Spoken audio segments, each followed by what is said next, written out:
ये आप कैसे इसको निर्धारित करते हैं कि चरित्र पवित्र है या प्योर है? कि मेरे पिता के बाद मुझे किसी पुरुष ने संबल नहीं दिया। ना कभी मेरे पति ने दिया, ना देवर ने दिया, ना मेरे भाइयों ने दिया। मेरे भाई हालाँकि पुलिस ऑफिसर थे, चाहते तो मेरे लिए बहुत कुछ कर सकते थे, लेकिन मुझे किसी भी पुरुष ने कभी भी मतलब कोई संबल नहीं दिया है, किसी भी तरह का। आप कहते हो कोई सीता ही पैदा नहीं हुई, सारी सुपर्णखा ही पैदा हुई हैं, ये सारी ताड़का ही पैदा हुई हैं, सारी राक्षस ही पैदा हुई हैं और कलयुग में जितनी महिलाएँ सब राक्षसनी हैं। आज भी हमें ये सुनाया जाता है महिलाओं को कि जिस परिवार में शादी हुई है वहाँ से डोली में जाना और अर्थी पर वापस आना। ये सोच में कब बदलाव आएगा? एक्चुअली इसमें एक सबसे जो मेन पहलू है, वो ये है कि हमारी स्त्रियाँ जो है वो आर्थिक रूप से कमज़ोर हैं।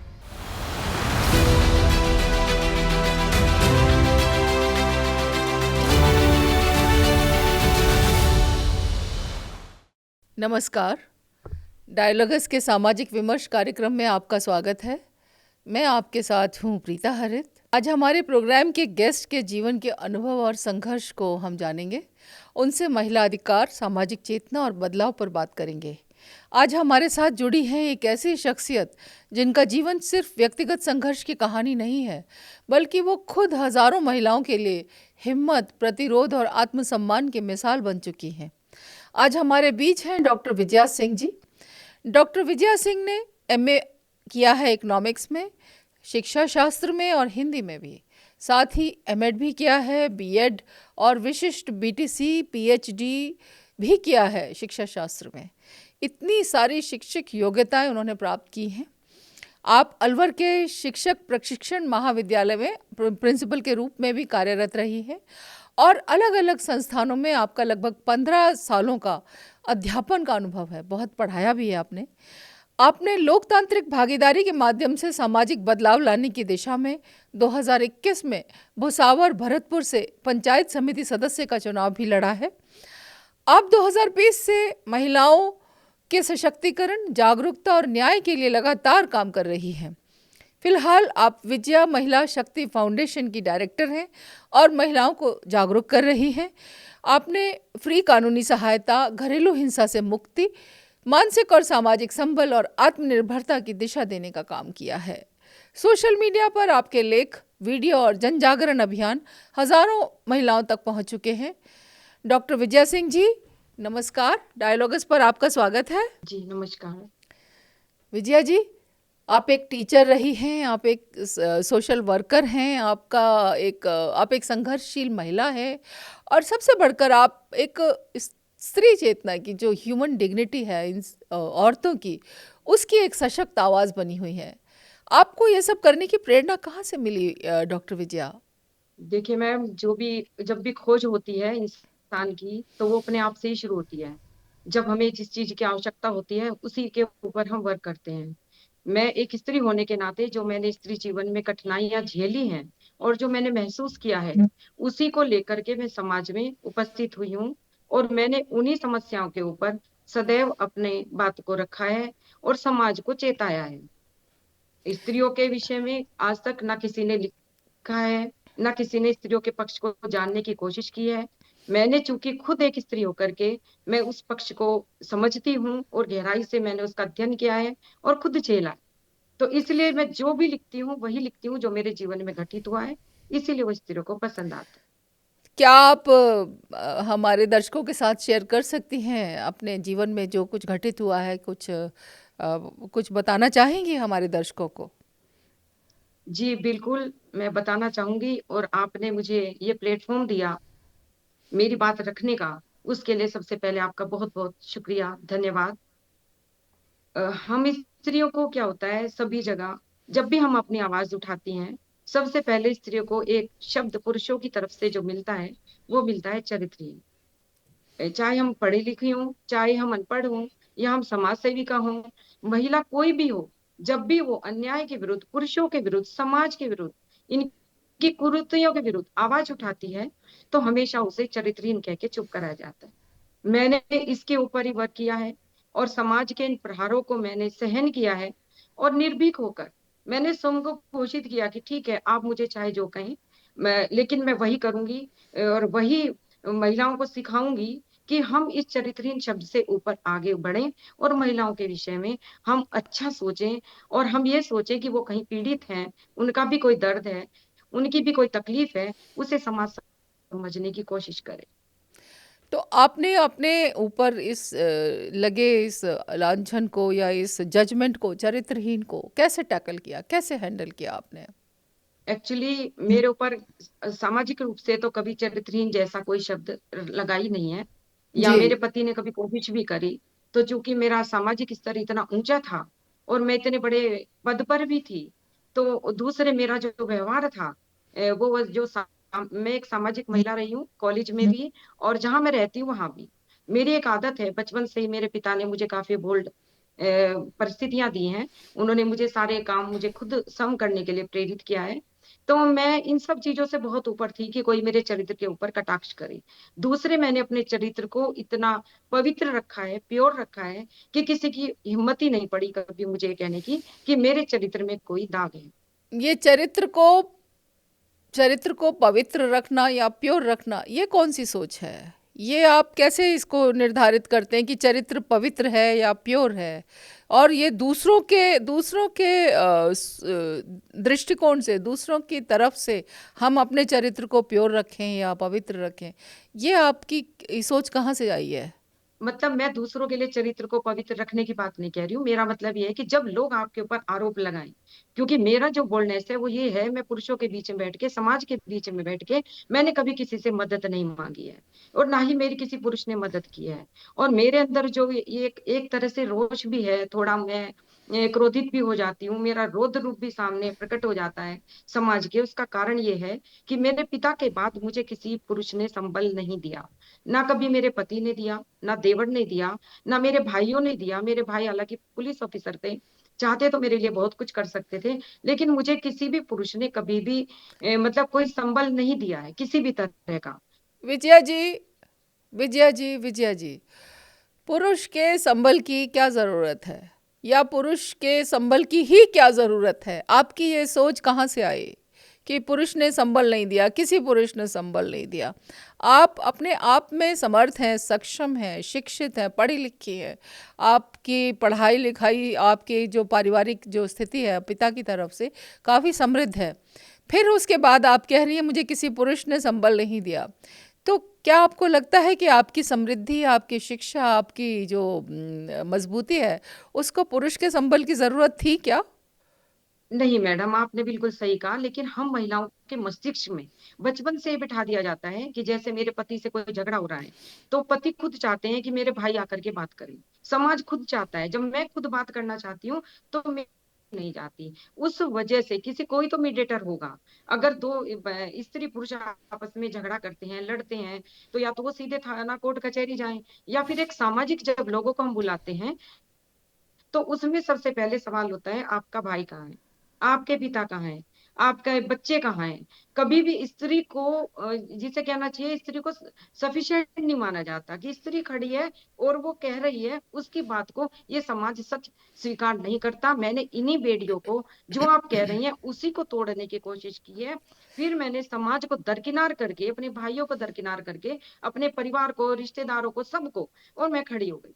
मैंने कहा मैं अपनी बात रखूंगी, मैं अपनी बात खुद कहूंगी, और मैं समाज के बीच में उतरी अपनी बात लेकर के, और समाज ने मुझे स्वीकार किया। मेरे रूढ़िवादी गांव ने मुझे स्वीकार किया, और उन्होंने माना कि हाँ, मैं एक समृद्ध या सुशील महिला हूँ, जो बात रखती हूँ, सशक्त पूर्ण तरीके से रखती हूँ। और यही कारण है कि आज पूरा समाज, मेरा रूढ़िवादी गांव भी मेरे साथ है। मैं इस गांव की प्रिय बहू हूँ, बिना मैं गांव में गए हुए ये इस बात को कहती हूँ। और ये पॉडकास्ट भी आपका, शायद मेरा पूरा भरतपुर या पथेना गांव मेरा ससुराल सुन रहा होगा, मेरे सारे भाई बंधु सुन रहे होंगे। मैं यहीं बैठी हूँ, चाहे तो पत्रकार जाकर के पता कर ले कि इस गांव में मेरी क्या जगह है। ये मैंने खुद से बनाई है अपने दम पे। बहुत अच्छे विचार हैं, बहुत मजबूत विचार हैं आपके। आपने हज़ारों महिलाओं की लड़ाई भी लड़ी है। आपने खुद बताया कि ये चीज़ मेरा पूरा गांव और मेरा भरतपुर पूरा सुन रहा होगा, समझ रहा होगा। आपने हज़ारों महिलाओं को, उनको सशक्त किया है, उनकी लड़ाई लड़ी है। उनके अधिकारों की लड़ाई नहीं है, बल्कि उनके अस्तित्व, मान सम्मान और मनुष्य होने की पहचान की लड़ाई आपने लड़ी है विजया जी। और आपने अपने निजी जीवन की पीड़ा को एक सामाजिक मिशन में बदल दिया, ये बहुत बड़ी बात है। क्योंकि होता क्या है कि स्त्री जब घर में पीड़ित होती है तो कई बार वो बुझ जाती है, कई बार खत्म हो जाती है, कई बार पीड़ित ही रहती है, और कई बार जब वो जागती है तो वो दुर्गा बन जाती है, वो देवी बन जाती है, और वो समाज सेविका बन जाती है, वो डॉक्टर विजया भी बन जाती है। तो आपने अपने समाज में न सिर्फ पैट्रियार्की को, पितृसत्ता को एक तरह का एक चुनौती दी है, बल्कि आपने उस सोच को बदलने के लिए अपनी शिक्षा और साहस के माध्यम से, कानूनी जागरूकता के माध्यम से, आत्मसम्मान की आपने जो है ना अलख जगाई है। विजया जी, आप कैसे कर लेती हैं ये सब? इतना सब आप कैसे कर लेती हैं? आप अपने जीवन के अनुभवों से हमारे दर्शकों को रूबरू कराइए। आप बताइए कि आपकी लड़ाई कैसे रही, कितने वर्षों से आप इस दिशा में काम कर रही हैं। मैं अगर पीछे जाके देखूं तो सच बात तो यह है कि मैं भी आम औरतों की तरह ही थी। अपने पति को मैं सब कुछ समझती थी। मैंने जॉब किया तो जॉब का पैसा भी मेरे हस्बैंड ही ले लेते थे, मैं उनको ही दे देती थी। और मैं सोचती थी जो पुरुष करते हैं, जैसा आम अमूमन हम महिलाओं को सिखाया जाता है, जो पुरुष करते हैं वो सही करते हैं। और मैं एक अच्छी लड़की, जिसे कहना चाहिए संस्कारी, हमारे समाज में संस्कारी का मतलब है वो लड़की नौकरी भी करे, पैसा कमाए और वो भी पति को दे दे, घर के काम भी करे, बच्चों को भी संभाले, परिवार को भी संभाले और उफ ना करे। वो अपने लिए, अपने हक के लिए कभी कुछ ना बोले। ये हमारे समाज की, जिसे कहना चाहिए सभ्य स्त्री की परिभाषा है। संस्कारी स्त्री इसी को कहते हैं। लेकिन जब मैंने ये सारे कार्य करके भी पाया कि मेरा ना तो ससुराल खुश हुआ, ना मेरा पति खुश हुआ, ना मेरे घर में कोई खुश हुआ, ना मेरे भाई खुश हुए, मेरी भाभियां खुश हुई, तब मैं खड़ी हो गई। और मुझे समझ आ गया कि हम किसी को खुश करने के लिए नहीं बने हैं, हम वो करेंगे जो हमें करना है। तब मैंने क्या किया, अपने पति को दरकिनार किया, देवर को दरकिनार किया, भाई को दरकिनार किया। और मुझे कहीं अंतरात्मा से ये अपने फील हुआ कि ये जो लिखते हैं तुम ही दुर्गा हो, तुम ही सरस्वती हो, तुम ही देवी हो, तुम ही चंडी हो, ये कहते हैं लेकिन मानते कहाँ हैं?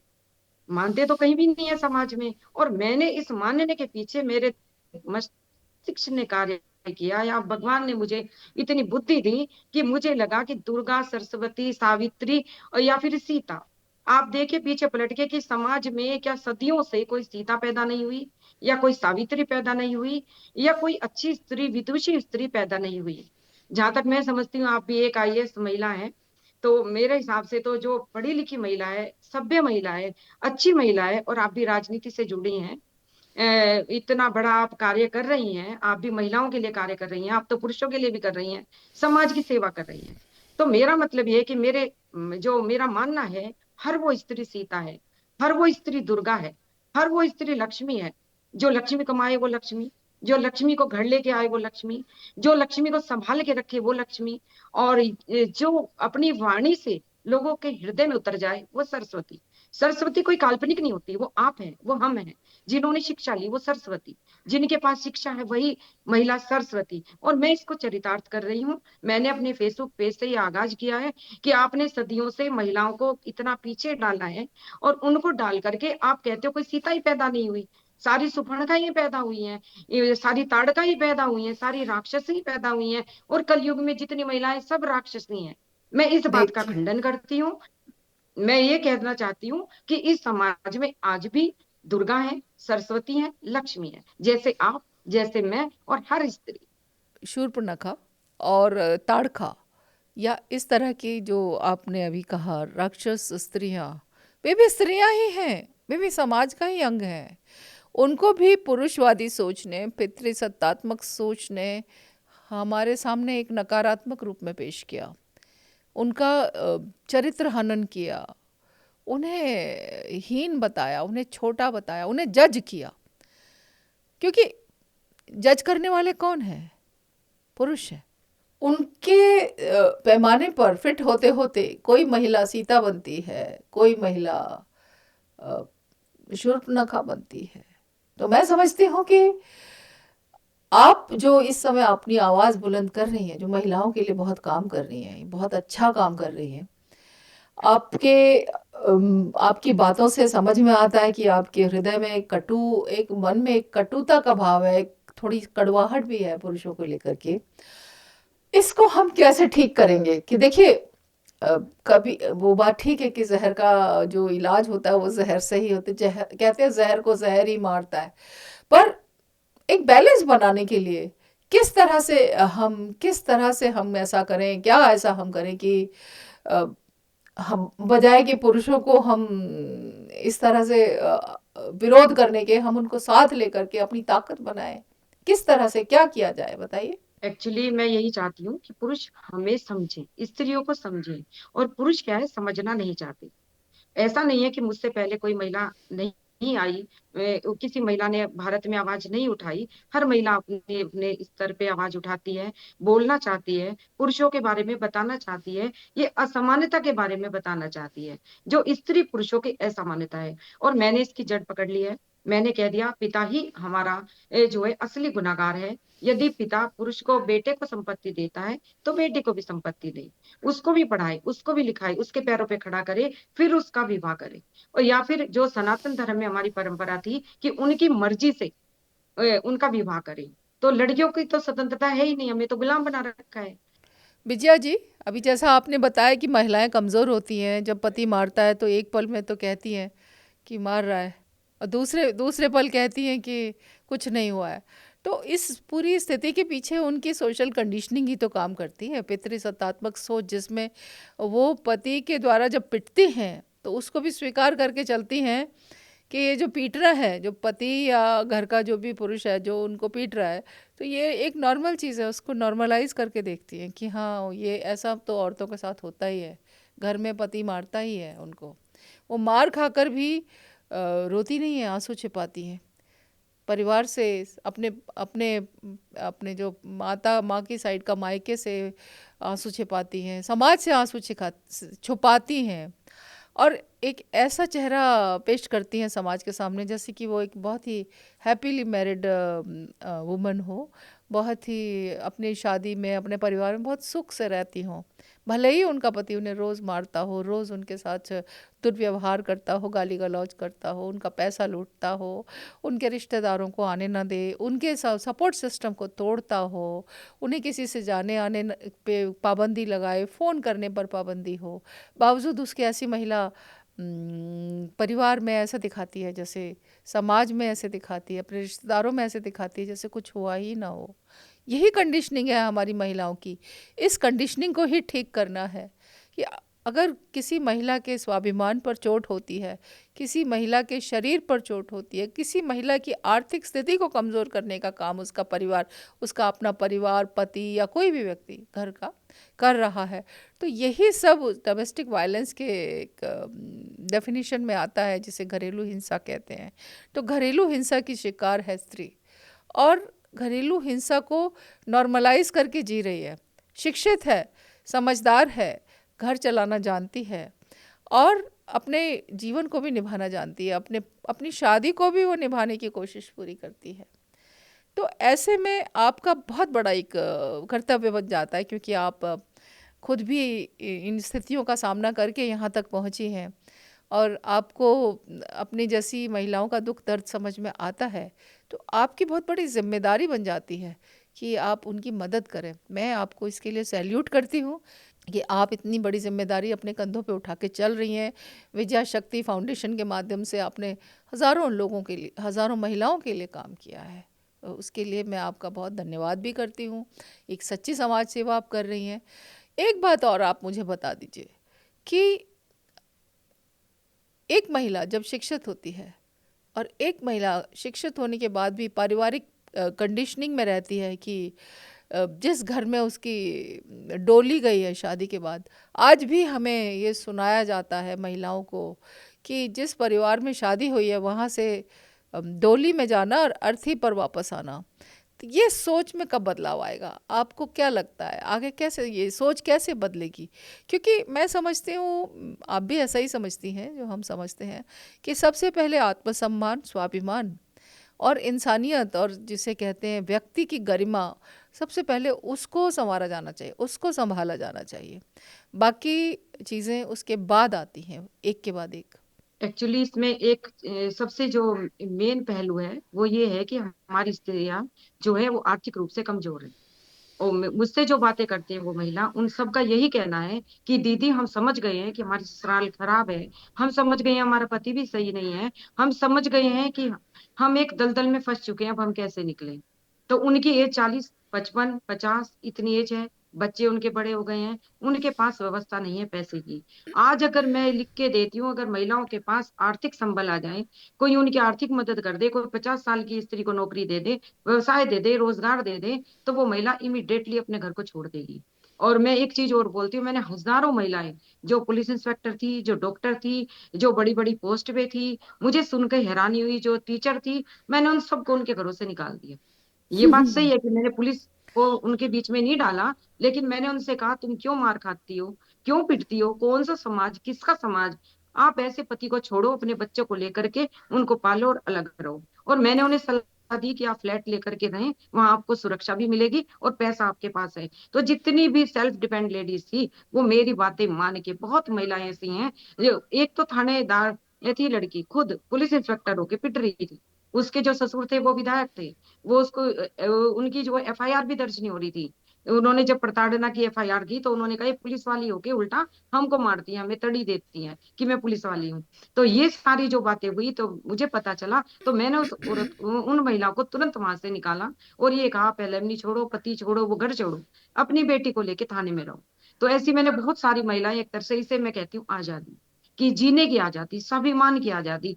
हम अकेले रहकर भी हमें कोई चरित्रहीन ना कहे, गलत ना कहे, क्योंकि हम सत्य के रास्ते पे चल रहे हैं। और वही कार्य मैं भी कर रही हूँ। मैं भी चाहे ससुराल में हूँ या कहीं पर भी हूँ, तो भी मैं भी अपने आत्मसम्मान की लड़ाई लड़ रही हूँ, कि अब मुझे और नहीं सहन करना है कि पति के नाम से मैं नहीं हूँ। हो सकता है पति को अच्छा लगे तो वो मेरे नाम से आ जाए, मेरे नाम कंधे से कंधा मिला के चले, लेकिन मैं उसकी परछाई बन के अब नहीं चलूंगी, क्योंकि मेरे अंदर मस्तिष्क है, पावर है, समझ है, और ये हर स्त्री को करना होगा। हर स्त्री को ये करना होगा। कानून की लड़ाई एक है, एक तरफ है, लेकिन जो समाज की जो लड़ाई है, जो परिवार के भीतर की लड़ाई है, वो बहुत जटिल है। कानून की लड़ाई एक बार फिर भी व्यवस्था के अंदर लड़ सकता है इंसान, लेकिन जो लड़ाई परिवार में है, जो परिवारों के बीच में, जैसे घर में एक पत्नी होती है, बहू होती है जो, और उधर उसके और रिश्तेदार होती है, महिला रिश्तेदार होती हैं, सासू माँ होती हैं, ननद होती हैं, देवर देवरानियाँ, जेठानियाँ, मतलब और महिला रिश्तेदार जो होती हैं, वो सब मिल कर के एक हो जाती हैं। कई बार ऐसा देखने में आता है कि बहू अकेली हो जाती है और वो अपनी किसी से मदद भी नहीं मांग सकती, उसकी प्रताड़ना होती है अलग अलग तरीके से। तो ऐसे में कानून की लड़ाई क्या करेगी? तो समाज की मानसिकता को बदलना पड़ेगा ना, नहीं तो समाज की मानसिकता तो कानून से भी, मतलब कोई के सामने बहुत बड़ी दीवार बनकर खड़ी हुई है, कानूनी समानता के सामने। क्या कहती हैं आप? जी, इसमें मेरा ये कहना है कि हर महिला को जागरूक होना होगा। इसलिए मैंने अपना एक नारा दिया हुआ है, जागो स्त्रियों जागो।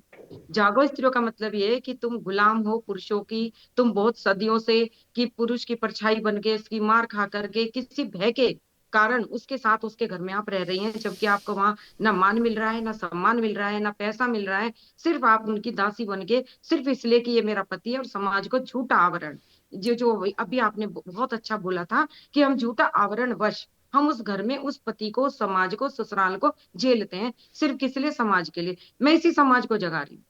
कल को अगर कोई महिला अकेली होगी, छोड़ के अलग हो जाएगी, बच्चे पालेगी, तो उसे कोई गलत नहीं कहेगा, क्योंकि ये काम मैं कर रही हूँ और मैं करके बता रही हूँ। मैंने महिलाओं को ये बताया है कि जब आप खड़ी हो जाती हैं, स्टैंड लेती हैं अपने परिवार के विरुद्ध, ससुराल के विरुद्ध, मैं अपनी ससुराल में ही बैठी हूँ, और मैंने दिखा दिया है कि मेरे रूढ़िवादी गांव से मेरा पति बाहर है, मेरा देवर बाहर है, और आज मैं वहां बैठकर आपके साथ ये पॉडकास्ट दे रही हूँ, ये बात मैं बोल रही हूँ, क्योंकि मुझे पता है संपूर्ण क्षेत्र इस बात को सुन रहा है, लेकिन सबको पता है मैं सही बोल रही हूँ। तो सब मेरे साथ हैं, सारे भाई बंद साथ हैं, मेरे समाज में, गांव में, और यहाँ तक कि मेरे बच्चे भी मेरी इज्जत करते हैं। और अब जो मेरे रिश्तेदार या मेरे भाई बंद मुझे छोड़ के चले गए थे, शायद वो मेरे होने पे आज फक्र महसूस करें कि हाँ, उनकी बहन आज मतलब बिना उनके भी जी रही है, जिंदा है और सम्मानित है। सबसे बड़ी बात है हम महिलाओं के लिए सम्मान की, कि जब हम पति को छोड़ देते हैं तो हमें सम्मान नहीं मिलता। मैंने इस चीज को दरकिनार करके बता दिया है। आप देखिए मेरा सोशल मीडिया पे या घर में या सामाजिक रूप से सब जगह आज मेरा इतना सम्मान है, जबकि मैंने कुछ ऐसा गलत नहीं किया। ससुराल को, पति को छोड़ करके भी मैं सम्मानित हूँ। इसका मतलब देश बदल रहा है, सोच बदल रही है, और गलत। विजया जी, ये मान सम्मान की लड़ाई है। इस मान सम्मान को पाने के लिए आपने बहुत संघर्ष किया है, बहुत सारी चीज़ें छोड़ी हैं। आपने बताया आपके पति और आपके देवर आपको छोड़कर चले गए, या आपने उन्हें छोड़ दिया। क्या कभी ऐसा हुआ कि आपके पति ने, आपके देवर ने या और पुरुषों ने आपके परिवार के वापस आकर के कभी माफ़ीनामे की बात की हो, कभी गलती मानी हो, कभी ऐसा कहा हो कि हम शर्मिंदा हैं अपने किए पर, वापस आना चाह रहे हों आपकी शरण में, आपके प्रति उनके मन में सम्मान या प्यार कुछ जागा हो, ऐसा कभी हुआ ऐसा? देखिए, समाज जो है अहंकार के कारण, रावण का भी नाश हुआ था, उसकी लंका में भी आग लगी थी क्योंकि वो अहंकारी था। और पुरुषों के अंदर इतना अहंकार है कि वो स्त्रियों के अस्तित्व को स्वीकार ही नहीं करते, उसमें चाहे मेरा भाई है, चाहे मेरा पति है, चाहे मेरा देवर है। आज मुझे पूरी दुनिया ने स्वीकार कर लिया, लेकिन मेरा भाई आज तक पलट के नहीं आया। उसने ये नहीं कहा कि मुझे तेरे ऊपर, तू मेरी बहन है, मुझे इस बात पे प्राउड फील है। ये नहीं बोला मेरे भाई ने कभी भी। या मेरा पति अभी तक नहीं आया है, उसने अपनी गलती नहीं मानी है, उसने नहीं कहा है मैंने कि उसने मेरे साथ जो भी किया गलत किया। समाज कह रहा है, दुनिया कह रही है, लोग कह रहे हैं, मेरे बच्चे कह रहे हैं, लेकिन मेरे पति ने अभी तक स्वीकार नहीं किया। ना ही मेरा देवर आके मुझसे माफी मांगी है, जबकि देवर को पता है कि उसकी भाभी अपनी जगह सही है। उसके बावजूद मैंने कई बार, हमारे यहाँ जमीनी विवाद भी है, तो मैंने देवर से भी बात करी, लेकिन उसके बावजूद मेरा देवर भी मेरी बात मानने को तैयार नहीं, ना पति ना भाई। अब मैंने सबके बिना जीना शुरू कर दिया है। क्या मैं जान सकती हूँ, क्या हमारे दर्शकों को आप बता सकती हैं कि जिस बात को सब लोग समझ रहे हैं कि पति ने गलत किया, क्या हमारे दर्शक जान सकते हैं, मैं जान सकती हूँ कि क्या किया उन्होंने? जी यदि मेरे पति, आप बताना चाहें तो। जी बिल्कुल बताना चाहूंगी। मेरे पति ने एक बार नहीं, दो बार मुझसे मतलब विवाह किया। यार, दो बारी मतलब एक तलाक दिया। तलाक उनका अभी तक खत्म नहीं हुआ है। जीवन में मेरी एक गलती हुई कि मैंने अंधा प्रेम किया पति से, उनके साथ रही, सब कुछ रही, तो उन्होंने मुझसे 13B के तहत, मैंने जिसे कहते हैं ना कोरे कागज पे साइन कर दिए। मैंने ये भी नहीं देखा कि बंदे ने क्या लिखवाया है। और गुजरात में उनकी पोस्टिंग थी, साथ हम रहते थे, छोटे मेरे बच्चे थे, मुझे बहका के। इसीलिए मैं कहती हूँ कि मर्दों की, खासकर पति पे तो विश्वास करना ही नहीं है महिलाओं को। वो मुझसे मेरी कमाई भी लेते गए, पैसा भी लेते गए, मुझे डिवोर्स भी दे दिया, मुझे अपने साथ भी रखा। और जब कभी मेरा बुरा वक्त आया, मैंने उनसे दो पैसे पलट के मांगे तो उन्होंने मुझे कुछ नहीं दिया। उससे मुझे समझ आया कि अरे ये तो मुझे छोड़ चुके हैं। अब मेरे पास कुछ भी नहीं था, मैं रोड के ऊपर थी। मैं बहुत रोई, भाई से मदद मांगी, समाज से मांगी, लेकिन मेरे साथ कोई नहीं खड़ा हुआ। लेकिन मेरी हिम्मत नहीं आ रही, मैं कोर्ट गई, कचहरी गई, तब भी मैं अपने पति के साथ, ये 2008 की बात है, इसी गांव में मैंने एक बहुत महापंचायत की थी। यही कारण है कि आज मैं इस घर के अंदर बैठी हुई हूँ। 2008 में ये बात क्लियर हो गई थी कि मैं निर्मल सिंह की पत्नी हूँ और इस गांव की बहू हूँ। पूरे गांव ने मुझे स्वीकार किया था। मैं 3 बच्चे लेकर के इस गांव में आई थी। और उस समय मुझे इन गांव वालों ने कहा था कि तुम्हें क्या चाहिए, रुपया चाहिए, जमीन चाहिए, जायदाद चाहिए, बोलिए क्या चाहिए। तो मैं उस समय प्रिंसिपल थी अलवर में, कॉलेज में। तो मैंने आके बोला, पैर आगे बढ़ा करके, जिसे एक संस्कार कहते हैं। तो मैंने अपना पैर आगे बढ़ा के कहा, ना मुझे रुपया चाहिए, ना दौलत चाहिए, ना पैसा चाहिए, मुझे सिर्फ अपने पाँव के बिछवे, जो आज मैं निकाल चुकी हूँ, और ये मांग का सिंदूर जो मैं भरती नहीं हूँ।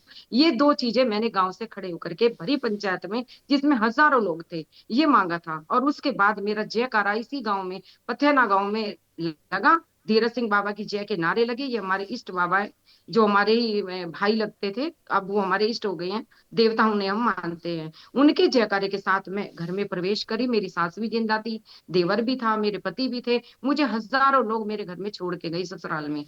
और यही कारण है कि अब मेरा पति जब रिटायर हुआ, साथ रहते रहते, साथ भी रहे, सारा जीवन मुझे टॉर्चर भी किया, और उनका एक गीत आज तक खत्म नहीं हुआ, मैं तलाकशुदा हूँ।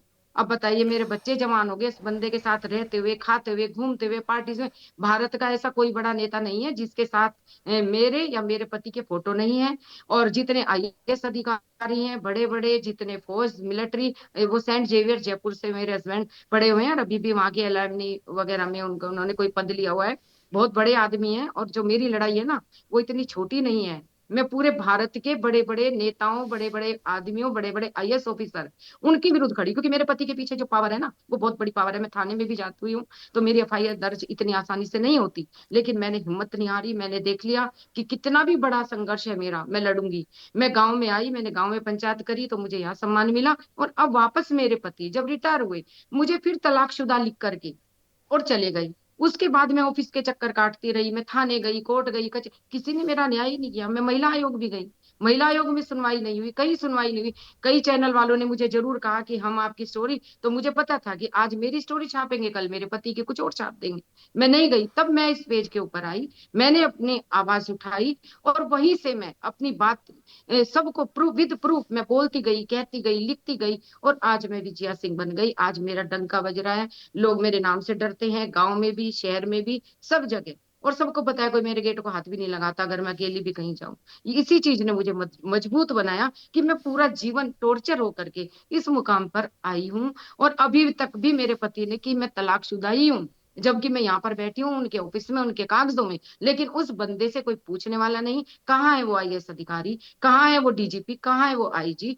मैं उनके लोगों के नाम नहीं लेना चाहूंगी, लेकिन राजस्थान के बड़े बड़े जितने भी अधिकारी हैं, जितने भी आईपीएस अधिकारी हैं, जितने भी पुलिस ऑफिसर हैं, आईजी, डीजी, एसपी, सब सब मेरे पति के साथ पार्टी में नाचते हैं, गाते हैं, हम भी वहां पे जाते हैं, लेकिन उसके बावजूद मैं तलाकशुदा हूँ। मैंने उन भैया को भी सबको फोन किया, मैंने कहा कि बताओ मैं तलाकशुदा हूँ। उनके पास कोई जवाब नहीं था मेरी बातों का, क्योंकि कहते हैं ना, पति पत्नी की लड़ाई में कोई नहीं आता, तो वो कोई नहीं बोला, सब साइलेंट है, चुप है। और अब मेरा तमाशा देख रहे हैं, तो देखो मैं भी तमाशा दिखा रही हूँ, खूब अच्छे से दिखा रही हूँ। और अब मैंने बोल भी दिया था, मैं एक छोटी सी एक पंक्ति आपको बोलना चाहूंगी। जिस समय मैं पेज पे आई थी, तो मैंने एक कविता बोली थी, मत सताओ इतना कि करुणा भी चित्कार उठे, किसी नारी हृदय में ना फिर संवेदना का संसार बसे, चारों तरफ हो तांडव चंडी का और उसका सिंहकार उठे। ये मैंने बोला था कि आप मुझे इतना सताओ मत, और वही हुआ। फिर मैंने अपना, जिसे कहते हैं ना, तीनों लोग कांप उठे, मैंने तीनों लोगों में हड़कंप मचा दिया। अब पुरुष मुझसे त्राई त्राई करके कहते हैं कि मैं स्त्री पुरुषों की समानता पर बात करूं। मैं कहती हूँ, कौन सी समानता, किसकी समानता? आपने हमें समानता का अधिकार कहाँ दिया है? किस पुरुष ने, किस आदमी ने, किस लेखक ने हमारी समानता की बात कही है? हमारी तो रामायण में भी ढोर गंवार शूद्र पशु नारी ये सब ताड़न के अधिकारी। और मेरी मदर गाती थी रामायण में, जब जिस समय हमारे घर सुंदरकांड होता था, ऐसे बोलती थी, मैं चुप हो जाती थी, मैं विरोध करती थी, पंडित जी से बोलती थी कि ये क्या बोल रही है, सारी महिलाएं आंख मीच के बोल रही हैं। ये हमारे संस्कार है, हमें बोलना है। और मैं उस संस्कार से अलग हटके चल रही हूँ, क्योंकि मैंने अपना मस्तिष्क खोल लिया है, और मैंने कह दिया मैं गलत बात नहीं बोलूंगी, भले ही वो रामायण में क्यों ना हो। बहुत दुख भरी कहानी है, बहुत दुख भरा संघर्ष है आपके जीवन का विजया जी। मुझे अफ़सोस है, हमें अफ़सोस है कि कोई व्यक्ति ऐसा भी हो सकता है कि वो अपनी पत्नी को धोखे से तलाक दे दे, डाइवोर्स दे दे, और उसके बाद वापस वापस भी साथ रहने लगे, और फिर सारी ज़िंदगी उसके साथ इस तरह का उत्पीड़न करे कि तू डाइवोर्सी है या तलाकशुदा है। सुनकर बहुत कष्ट हुआ, और साथ ही ये जानकर बहुत फ़ख्र भी हुआ कि आपने अपनी लड़ाई, अपने स्वाभिमान की लड़ाई लड़ी है। आपको मेरी आवाज़ आ रही है विजया जी? और आपने अपने स्वाभिमान की लड़ाई लड़ने के लिए दिन रात एक किया, और आप आज जहाँ बैठी हैं वो आपके ससुराल पक्ष का ही घर है, और आप अपने सम्मान के साथ वहाँ रहती हैं। और आपने अपने दर्द को, अपने दुख को, आपका जो खुद का जो संघर्ष था उसको आपने अपनी ताकत बनाया, और अपनी ताकत को बना करके आपने उन महिलाओं को ताकत देने का काम किया जो कहीं ना कहीं अकेली अपनी अपनी लड़ाई लड़ रही हैं, समाज में, घरों में, अपने एक पेट्रियार्कल एक ससुरालों में जो लड़ रही हैं अपने अपने अपने वजूद की रक्षा करने के लिए, अपने वजूद की लड़ाई के लिए। आपने उनको एक ताकत देने का जो काम किया है, इसके लिए मैं आपको फिर से एक बार सल्यूट करना चाहूँगी विजया जी। आप अपने मिशन में लगी रहें। आपका जो निजी जो दुख है, जो दर्द है, उसको आपने सामाजिक ताकत बनाया है, इसके लिए आप हमारी तरफ से साधुवाद की पात्र हैं। और ये जो आपकी संस्था है विजया शक्ति फाउंडेशन, इस संस्था के माध्यम से और अपने माध्यम से, अपने अपनी ताकत के माध्यम से आप ज़्यादा से ज़्यादा महिलाओं के स्वाभिमान की रक्षा कर पाएँ, उनको भी अपनी तरह सशक्त और मजबूत बनाएं, ऐसी मेरी कामना है। और जहाँ कहीं भी डायलॉगस का ये प्लेटफॉर्म आपके काम आ सकता हो, तो आप मुझे ज़रूर अपने साथ समझिएगा, हमेशा पाइएगा कि मैं आपके साथ खड़ी हूँ आपकी हर लड़ाई में और स्वाभिमान की लड़ाई में, क्योंकि ज़िंदगी में स्वाभिमान बहुत बड़ी चीज़ होती है, और उस स्वाभिमान को, उस मान सम्मान को पाने के लिए एक बहुत बड़ी कीमत जो आपने अदा की है, उस कीमत का आपको कभी ना कभी प्रतिफल ज़रूर मिलेगा, ऐसा मैं मानती हूँ। और आपसे जो महिलाएं जुड़ी हुई हैं उनके लिए मेरे पास यही संदेश है कि सोशल कंडीशनिंग हम सबकी होती है।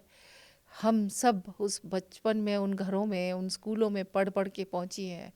आज हम अपने जीवन के किसी भी प्लेटफॉर्म पे हों, ऑफिसर हों, क्लर्क हों, शिक्षा के क्षेत्र में हों, टेक्निकल क्षेत्र में हों, इंजीनियर हों, स्पेस में भी पहुंच गई हों, चाहे हवाई जहाज़ उड़ा रही हूँ, पनडुब्बी चला रही हूँ, सेना में हो, पुलिस में हो, प्रशासन में हो, पर कहीं ना कहीं सोशल कंडीशनिंग के बाद ही वहाँ पहुँची हैं। तो उसको उससे मुक्त होकर के अपनी शिक्षा, अपने स्वाभिमान के माध्यम से आगे बढ़ने का आप काम करें।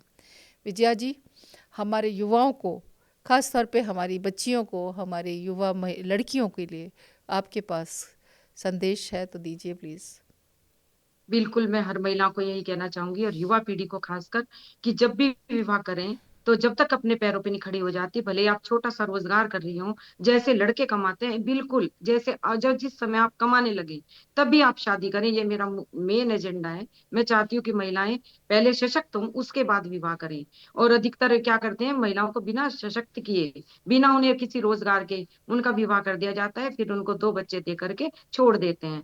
यही कारण है स्त्रियों को स्त्रियां कमजोर नहीं होती, उन्हें कमजोर समाज द्वारा। और उसमें बेसिकली जो सबसे बड़ा हमारा दोषी है वो है पिता, जो उन्हें पढ़ाता नहीं है, लिखाता नहीं है, उनका विवाह कर देता है और जल्दी से उनकी शादी होना, ये सब बंद होना चाहिए। और महिलाओं को पिता से ही मना कर देना चाहिए कि आप हमें दहेज की जगह हमें पुस्तकें दो, किताबें दो और पढ़ने का हमें अधिकार दो, हमें नौकरी करने का अधिकार दो। पढ़ा तो सबने दिया, लेकिन अभी जॉब नहीं कराते। और कुछ पति तो, जो महिलाएं जॉब करती हैं सबसे पहले उनकी जॉब खत्म कर देते हैं। तो कभी भी अपनी जॉब ना छोड़ें। पैसा, आज आदमी किस लिए मजबूत है? क्योंकि आदमी के पास पैसा है, संपत्ति है, धन है। और महिलाएं किस लिए कमजोर हैं? कि उनके पास ना धन है, ना संपत्ति है, ना पैसा है। और यदि आपके पास ये नहीं होगा तो आपकी आवाज में दम नहीं होगा। मेरी आवाज में इसलिए दम है कि मेरी माता जी ने मुझे इतना सशक्त कर दिया, इतना पैसा दे दिया, इतना रुपया दे दिया, इतना धन दे दिया कि आज मैं बिना पुत्र के, बिना अपने हस्बैंड के, बिना किसी जॉब के जीवन भर बैठ के खा सकती हूँ। यही कारण है। तो मुझे समझ आया कि हर महिला के पास इतना धन जरूर हो कि वो अकेले बैठ के खा सके और दूसरों की मदद भी कर सके। इसीलिए मैंने ये एनजीओ खोला है कि मैं अपने दम पे अपनी बहनों को सशक्त कर सकूं। और मेरा युवा पीढ़ी से बिल्कुल, शादी आप तभी करें जब आप सशक्त हो।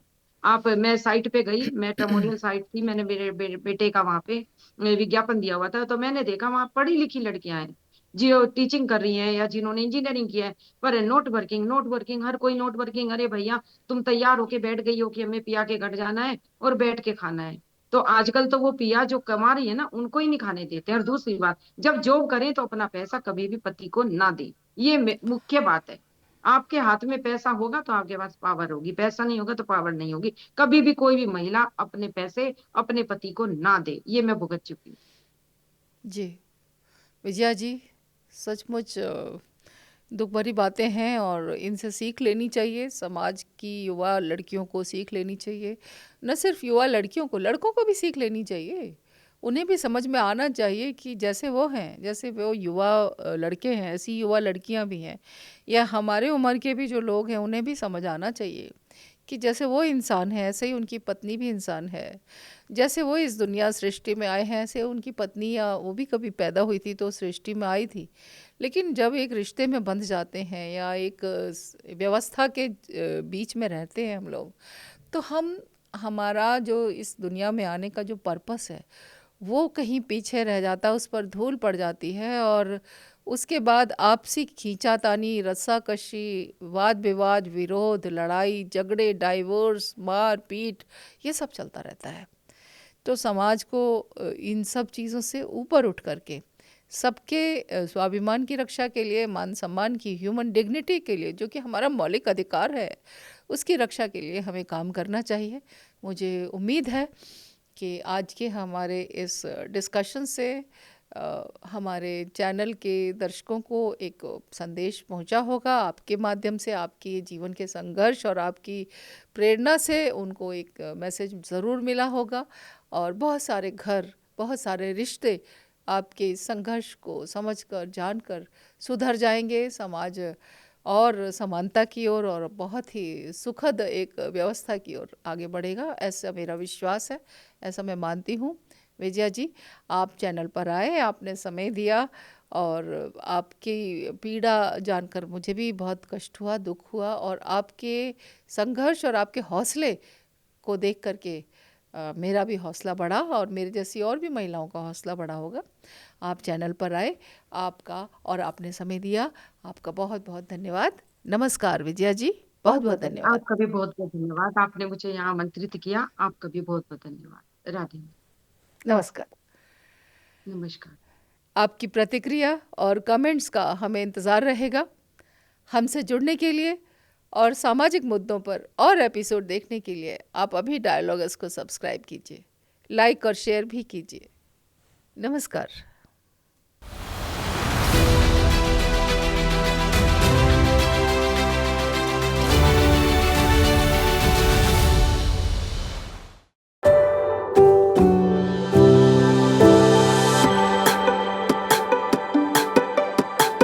Every book has a journey, and every author has an untold story.